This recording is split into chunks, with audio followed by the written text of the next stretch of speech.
आज 23 दिसंबर है, तो मैं इस सेगमेंट के आगाज़ में आपको ये बताना चाह रहा हूँ कि आज शहीद खालिद नभान और उनकी पोती रीम की सालगिरह थी। दोनों एक ही दिन पैदा हुए थे, ज़ाहिर है मुख्तलिफ बरसों में। इनकी दास्तान तो आपने कई बार सुनी होगी, हमने भी कई बार बयान की है।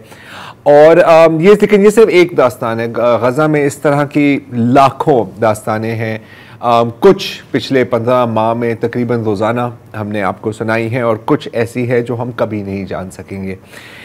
लेकिन आज मैं आपको सिर्फ फ़लस्तीनियों की कहानियाँ नहीं सुनाना चाह रहा। जो इस फौज के जो एहलकार हैं, जो इस तरह की बर्बरियत और इस तरह की नस्ल कुशी कर रहे हैं, उनका क्या कहना है। क्योंकि अभी हाल में इजरायली अखबार हारेट्स में 2 आर्टिकल छपे हैं जिसमें उन्होंने फ़र्स्ट हैंड इंटरव्यूज़ लिए हैं इजरायली फ़ौजियों के। तो एक फ़ौजी हमें बताता है कि इस तरह का माहौल है वहाँ पर कि एक नया कमांडर वहाँ पर आया और पहले दिन हम उनके साथ पेट्रोल पर निकले तो सुबह के कोई 6 बजे थे और बिल्कुल सन्नाटा था, सड़कों पर कोई नहीं था।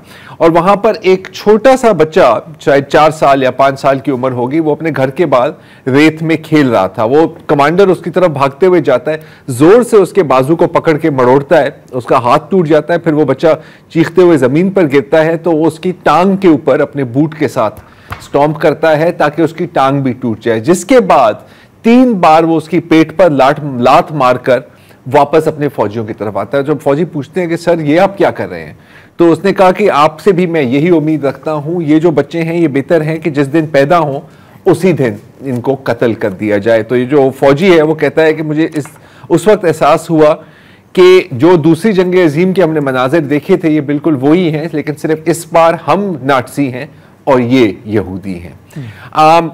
और कुछ और लोगों के भी वहाँ पर इंटरव्यूज़ और बयानात छप रहे हैं। वो कह रहे हैं कि जब हम गज़ा में दाखिल होते हैं तो हमें ऐसे लगता है कि हम खुदा हैं, एक नशा होता है हमारे ऊपर और हमें लगता है कि हम कुछ भी कर सकते हैं किसी के साथ भी।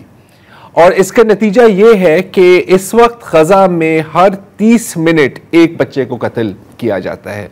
मतलब कि ये शो शुरू हुआ 11 बजे, ख़त्म होगा 12 बजे। इस दौरान 2 बच्चों को कत्ल किया गया है। दुनिया भर में इतने चाइल्ड एम्प्यूटीज़ नहीं हैं जितने गज़ा में हैं। अब तक सिर्फ अगर हम पिछले साल की बात करें तो 50,000 बच्चों के या तो हाथ काटे गए हैं, या तो बाजू काटे गए हैं, या तो उनकी टांगों काटे गई हैं, या बोथ। और कुछ बच्चे हैं जो अब सिर्फ वो बमबारी या बंदूकों से नहीं मिल रहे। जैसे कि ये एक छोटी सी बच्ची है जनूबी गज़ा के खुजा टाउन में, जो सर्दी की वजह से फौत हो गई है क्योंकि वहाँ पर लोगों के पास सिर्फ खैमे हैं। वहाँ से भी बार बार उनको बेदखल किया जाता है। बारिश भी हो रही है तो जो नन्ही मुन्नी जाने हैं वो इसको बर्दाश्त नहीं कर सकते। जो बच्चे बच भी जाते हैं उनको जिस तरह का साइकोलॉजिकल ट्रॉमा उनकी जहन पे जो असर होता है वो हम बयान भी नहीं कर सकते।